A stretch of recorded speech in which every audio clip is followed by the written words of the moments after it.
ادب رسول صلی اللہ علیہ وآلہ وسلم کا خیال باقی تمام عبادات یہاں تک کہ نماز سے بھی زیادہ اہم ہے؟ حضور اس کی وضاحت فرما دیں۔ تاجدار کائنات کی تعظیم اور صلی اللہ علیہ ادب کا وسلم۔ ذکر خیر کرنے سے پہلے ہم چلتے ہیں حضرت آدم علیہ السلام کی بارگاہ میں۔ واہ جی واہ۔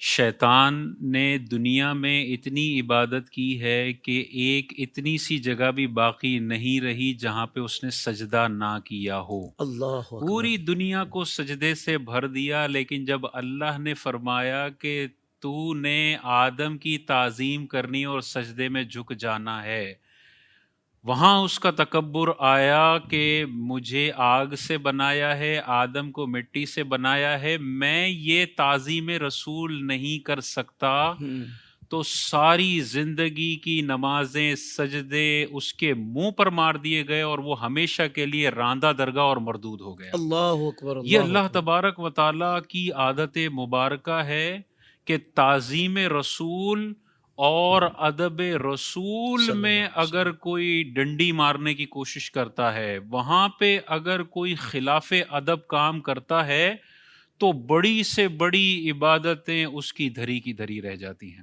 تاجدار کائنات کے بارے میں تو قرآن مجید میں اللہ تبارک و تعالیٰ نے آیات نازل فرمائی، یا ایھا الذین آمنوا لا ترفعوا اصواتکم فوق صوت النبی، اے ایمان والو ان نبی کی آواز پر اپنی آواز کو بلند نہ کرو، ولا تجہروا لہ بالقول کجہر بعضکم لبعض، اور جیسے آپس میں جہر کے ساتھ چلا کر بات کرتے ہو ویسے نبی کی بارگاہ میں بات نہ کرو کہ کہیں تمہارے سارے اعمال برباد کر دیے جائیں اور تمہیں شعور بھی نہ ہو۔ اللہ یعنی اکبر۔ ساری زندگی کی نمازیں، تہجد، روزے، حج، عمرے برباد ہو رہے ہیں۔ کیوں ہو رہے ہیں؟ نبی کی آواز پر اپنی آواز ایک سیکنڈ کے لیے بھی بلند ہو گئی، اللہ اللہ اکبر۔ تبارک و تعالیٰ نے 70 سال کی نمازیں اس بندے کے منہ پر مار دینی ہے۔ اللہ اکبر۔ یہ تعظیم رسول کا کرائٹیریا ہے، اسٹینڈرڈ ہے جو اللہ تبارک و تعالیٰ نے ہمیں بتایا ہے۔ اور اگلی آیت میں اللہ تعالیٰ نے ارشاد فرمایا تمہارے سارے اعمال برباد ہو جائیں گے اور تمہیں شعور بھی نہیں ہوگا۔ اللہ اکبر۔ مرتے دم تک تم سمجھ رہے ہوگے بڑا اللہ کا ولی ہوں، ملک الموت آ کے تمہیں بتائے گا کہ 70 سال کی نمازیں منہ پر مار دی گئی، کیونکہ تب جب تم تاجدار کائنات کے بارے میں گفتگو کرتے تھے تمہاری آوازیں نبی کی آوازوں سے بلند ہو جایا کرتی۔ اللہ تو اس حوالے سے غور کرنا چاہیے۔ اسی طرح دیکھیں، بنو تمیم کے قبیلے کے کچھ لوگ تاجدار کائنات کی بارگاہ میں آئے، دوپہر کا وقت تھا، آقا کریم علیہ السلام اپنی سنت کے مبارک آرام فرما رہے تھے، تو ان قبیلے والوں نے باہر سے آواز دینا شروع کر دی حضور علیہ السلام کی بارگاہ میں۔ اب وہ لوگ آئے ہوئے تھے دین کے احکام سیکھنے کے لیے، لیکن آرام رسول اور ادب رسول کی خلاف ورزی ہو گئی۔ اللہ تبارک و تعالیٰ نے فوراً جبرائیل کو بھیجا اور یہ آیت نازل ہوئی، بے شک وہ لوگ جو آپ کو آپ کے حجرے کے باہر سے ندا دیتے ہیں اکثرهم لا یعقلون، ان میں سے اکثر عقل ہی نہیں رکھتے ہیں، اللہ اکبر۔ انہیں معلوم ہی نہیں ہے کہ تاجدار کائنات کی صلی اللہ بارگاہ علیہ کا وسلم۔ کیا ادب ہے۔ اسی طرح دیکھیں، آپ نے نماز کا ذکر کیا، اللہ تبارک و تعالیٰ نے قرآن مجید میں آیت نازل فرمائی، یا ایھا الذین آمنوا استجیبوا للہ وللرسول، اے ایمان والو جب اللہ اور اس کا رسول تمہیں بلائے تو فوراً حاضر ہو جاؤ۔ اللہ اکبر۔ اور اس کی تفسیر میں مفسرین ارشاد فرماتے ہیں کہ اگر کوئی صحابی نماز کے اندر بھی ہو اور تاجدار کائنات اس کو بلا لیں تو اس پر لازم ہے کہ دوران نماز حضور کی بارگاہ میں حاضر ہو جائے۔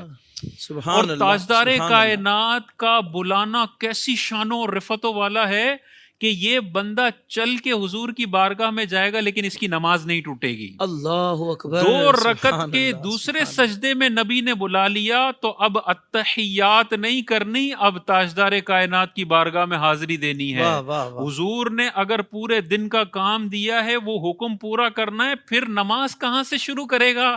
وہی دوسرے سجدے سے نماز شروع کرے گا جہاں حکم سے پہلے نماز پڑھی لی تھی. سبحان اللہ سبحان اللہ. تو ساری عبادتوں پر جو فوقیت ہے وہ تاجدار کائنات کے حکم کو فوقیت ہے اور آپ کے ادب کو فوقیت ہے. اسی طرح صحابہ نے ہمیں کر کے دکھایا.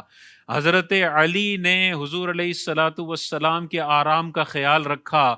تاجدار کائنات حضرت علی کی گود میں آرام فرما ہیں. وہاں پر سورج ڈوب رہا ہے. مولا علی نے عصر کی نماز نہیں پڑھی ہے. پورا سورج ڈوب جاتا ہے. حضور جلوہ افروز ہوتے ہیں اور مولا علی سے پوچھتے ہیں کیا معاملہ ہوا؟ تو مولا علی عرض گزار ہوتے ہیں یا رسول اللہ عصر نکل گئی ہے. حضور علیہ الصلاۃ والسلام سورج کو حکم دیتے ہیں دوبارہ عصر کا وقت ہوتا ہے. مولا علی عصر کی نماز پڑھتے ہیں اور دوبارہ سورج ڈوبتا ہے. یعنی عصر کی نماز جو پانچوں نمازوں میں سب سے زیادہ جس کی اہمیت ہے، صلاۃ الوسطیٰ جس کو قرآن میں کہا گیا، وہ مولا علی جانے دیتے ہیں آرام رسول میں کہیں خلل نہ آ جائے. اور صدیق اکبر نے غار حرا میں اپنی جان قربان کر دی. اپنی جان بچانے کے لیے تو نماز توڑنے کا بھی حکم ہے. اگر سانپ مارنے کے لیے آ رہا ہے، حملہ کرنے کے لیے آ رہا ہے، تو اجازت ہے کہ نماز توڑی جا سکتی ہے. جان اتنی زیادہ امپورٹنٹ ہے.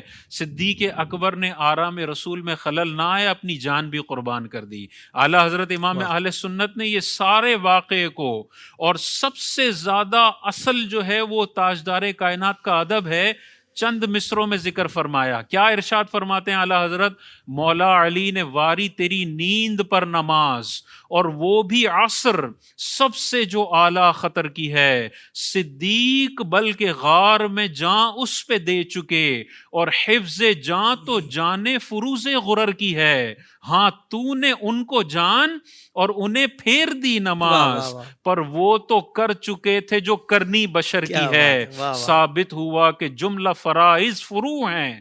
سارے فرائض فرع کی حیثیت رکھتے ہیں، شاخ کی حیثیت رکھتے ہیں. اصل الاصول بندگی استاجور کی. سبحان اللہ سبحان اللہ. واہ واہ.